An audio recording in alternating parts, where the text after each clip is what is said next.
Our next speaker is a former correspondent for the Boston Globe, Sunday Times of London, and the Wall Street Journal. He currently serves as the editor-in-chief of Consortium News. Ladies and gentlemen, Joe Lauria.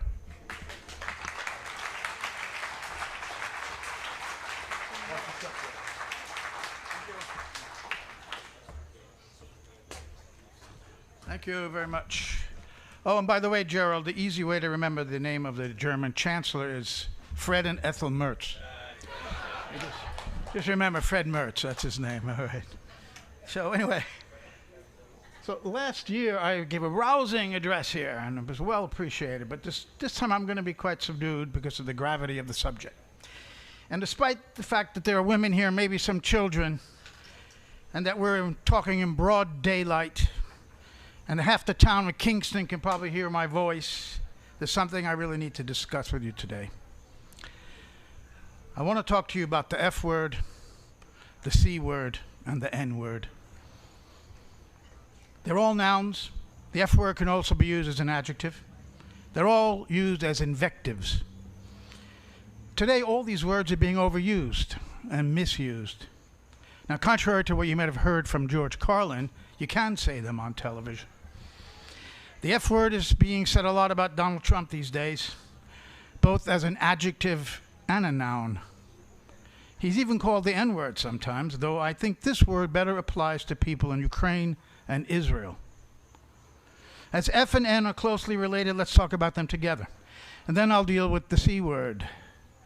The F word I'm talking about is fascism, a 20th century phenomenon seen principally in Italy, Spain, Germany, of course, and then in South America.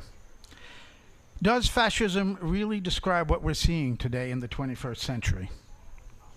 It's become too easy to call your opponents fascists just because you may disagree with them on something. You really have to qualify this. The essence of fascism can exist in any age, though we may need a new term for it, since it may not look exactly today as it did in the last century. There are exceptions. Ukrainian neo-Nazis not only take on the paraphernalia of 20th century fascism, but its violent behavior against ethnic groups. The current Israeli regime's genocide is a page out of the fascist playbook. Israel's systematic destruction of the Palestinian people, which we're all witnessing, is reminiscent of the N-word, the Nazis. But are politicians like Donald Trump, Jair Bolsonaro, and Narendra Modi, are they really fascists? Somebody said yes. Okay. Thank you very much for this stuff. Although I will continue to make my argument. When we hear of fascism, of course, we think of a police state, wars of conquest, goose-stepping, and genocide. In The Anatomy of Fascism, a historian named Robert Paxton, he said this, quote, "Fascism can be defined as a form of political behavior marked by obsessive preoccupation with community decline, humiliation, or victimhood, and by compensatory cults of unity, energy, and purity, in which a mass-based party of committed nationalist militants working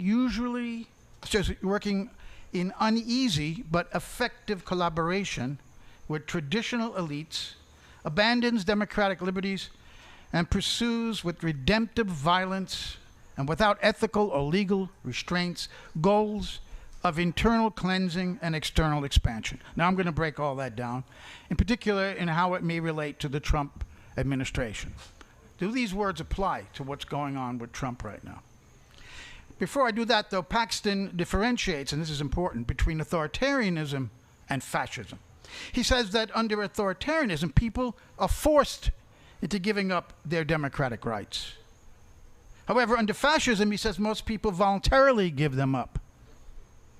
Authoritarian leaders, he says, repress and subdue the public, where fascist leaders want to excite the public with spectacle to feverishly support the program. Just think of the Nuremberg rallies. Paxton warned this. as I said before. Fascist movements varied so conspicuously from one national setting to another that some even doubt that the term fascism has any meaning other than as a smear word. The epithet has been so loosely used that practically everyone who either holds or shakes authority has been someone's fascist, which is what I said before. You disagree with somebody, they're a fascist. And that just devalues the word, it makes it meaningless. I'm trying to give it some meaning today and see whether it really applies to what we're living through or beginning to live through. It is eerie when we compare the Trump phenomenon with Paxton's definition. Obsessive preoccupation with community decline, humiliation, or victimhood. Trump has for more than 40 years, and those of us from New York City who know Donald Trump very well, going back to tabloids, his girlfriends, who cared, his boasting, his braggadocio, and he always would complain on Oprah and these other shows about how Japan in those days and how China are eating our lunch, eating America's lunch. I can never understand this. America's lunch was being eaten. The hegemon is the victim in Donald Trump's mentality. The United States, powerful nation, most ever powerful nation, running roughshod over the world, killing millions of people from Vietnam to Iraq to Central America. This is the victim, according to Donald Trump. So that's a big part of what Paxton was saying, victimhood in a definition of fascism. So besides that imaginary victimhood, I think those working class Trump supporters have indeed been real victims of bipartisan neoliberal economics. The Democrats have turned their backs on the workers of America, even rhetorically, of course, calling them publicly deplorables, as we all know, while Trump conned workers into thinking he is their champion. Paxton goes on to talk about fascism has, quote, compensatory cults of unity, energy, and purity. Now, the MAGA movement can plausibly be described in some ways as a cult of unity.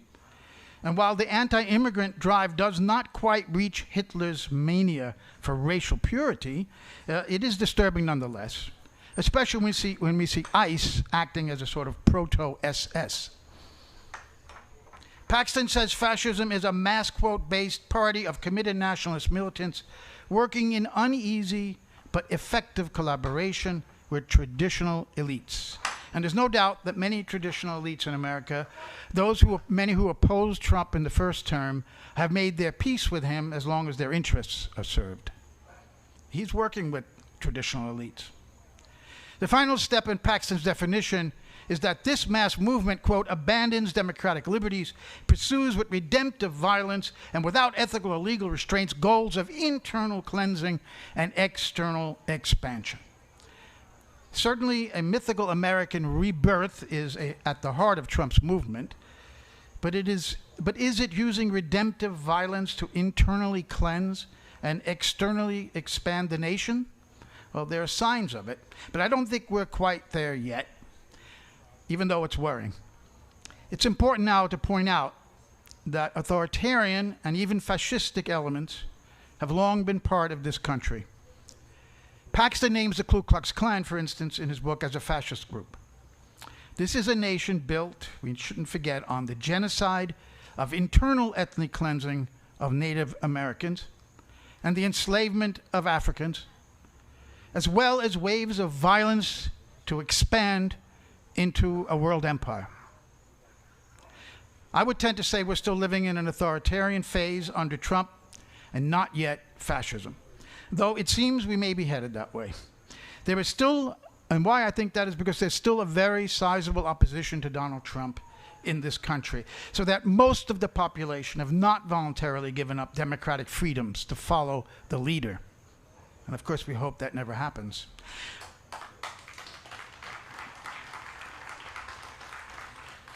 I think a new term to rationally describe what Trump is doing may be in order, but because he's so irrational, rational analysis of Donald Trump at times seems impossible. Finally, the C word. Everyone is screaming about censorship. Unfortunately, censorship is not new in America either. As many as 26 people were prosecuted for playing loud music in the streets while I was speaking.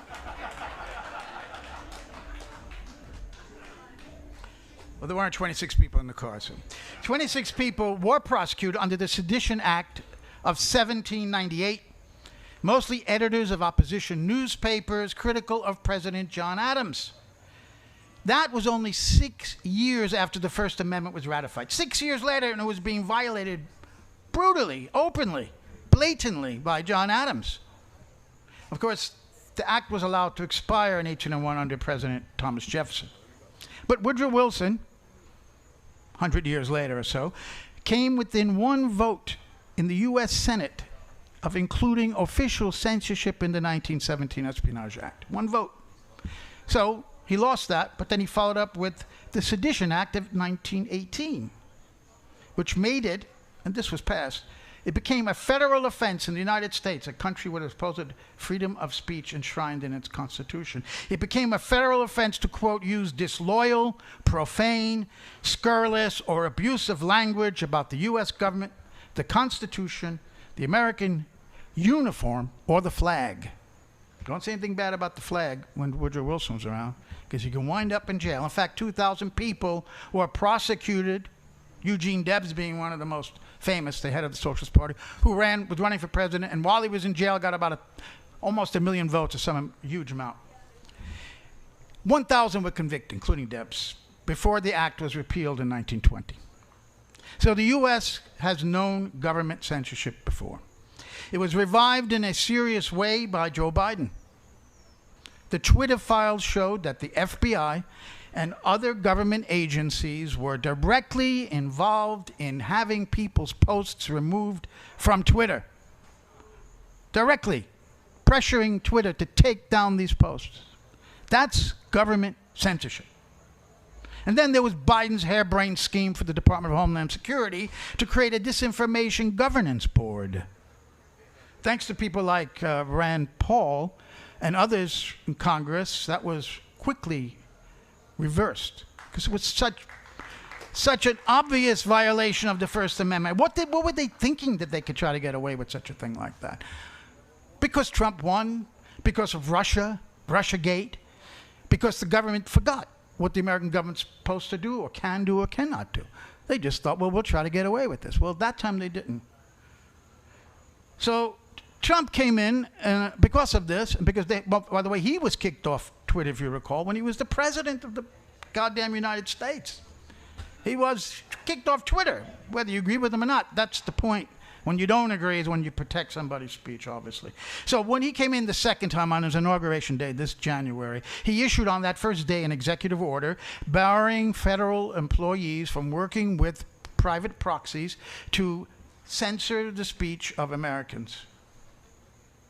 Elon Musk said he would restore free speech to Twitter. But what did we see? We see that Trump and Musk, they were only against conservative voices being silenced. Oh, and Trump now is silencing liberal and leftist voices. Look at how his people have reacted to any critics of Mr. Kirk. Trump also, just a couple of weeks ago, wants RICO charges brought against Code Pink because of a verbal protest by some of their members in his presence in Washington. The Code Pink members were chanting, quote, "Trump is the Hitler of our time." Evidently, he doesn't really like being called a fascist, does he? Now, we should recall, by the way, that the divorce papers by Ivana Trump against him alleged that he kept a book of Hitler's speeches on his nightstand. Did you know that? She claimed he read them. He says no. He kept it in a cabinet. It was a gift, and he never read it.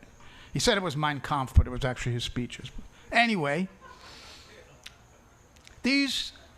all these things I've been talking about are out-and-out examples of government censorship, either direct or indirect.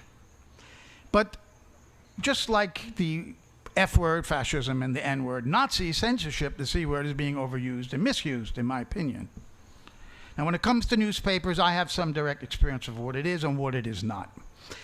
I was hired about 10 years ago and nearly took the job as editor of a privately owned English newspaper in Doha, Qatar. I was told when I was there by the then deputy or news editor that there was once, some years before that, a fire in a tennis stadium in Doha. The whole city knew about this fire. The smoke was everywhere. And this newspaper prepared a story and had photographs and was ready to go. And then the call came in from the Information Ministry.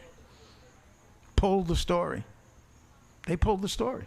It's a private newspaper. Government said get it out. Why? Because at that time, Qatar was bidding for the World Cup. A fire in a sports facility may have raised some questions. Killed the story. I was then told that someone from the ministry showed up every day at the newspaper with a greased pencil to read every galley and strike out anything objectionable to the government. That, my friends, is censorship. I'll tell you what is not censorship. And a lot of people disagree with me on this, and some people here might disagree with me. A bunch of people writing for Consortium News have disagreed with me. One of the age-old duties of an editor of a publication is to determine what is worthy of being published and what is not. Every writer alive, every professional writer, has had his work rejected by an editor. I've had many of my articles rejected by editors. It's part of the territory. The pro shops the article somewhere else and ultimately moves on to the next story. He doesn't take it out personally on the editor. But if an editor is not suppressing a factually true story to protect someone's interest, whether his own or someone else's, that's not censorship. It's editorial judgment if it doesn't meet the standards of the publication. You can't publish everything that's submitted. Because you may be a crappy writer or your article's rejected because it lacks supporting evidence, that doesn't mean that you're being censored, even if there has been this recent surge in direct or indirect censorship by the U.S. government under both parties. Crying censorship may make you feel important, but it doesn't make it censorship. So when it comes to the F and the N words, there's uncertainty about what to call the Trump regime. But one thing is certain. Whatever you call these times of genocide and government censorship, we're living in an F and an N. A fucking nightmare. Thank you very much.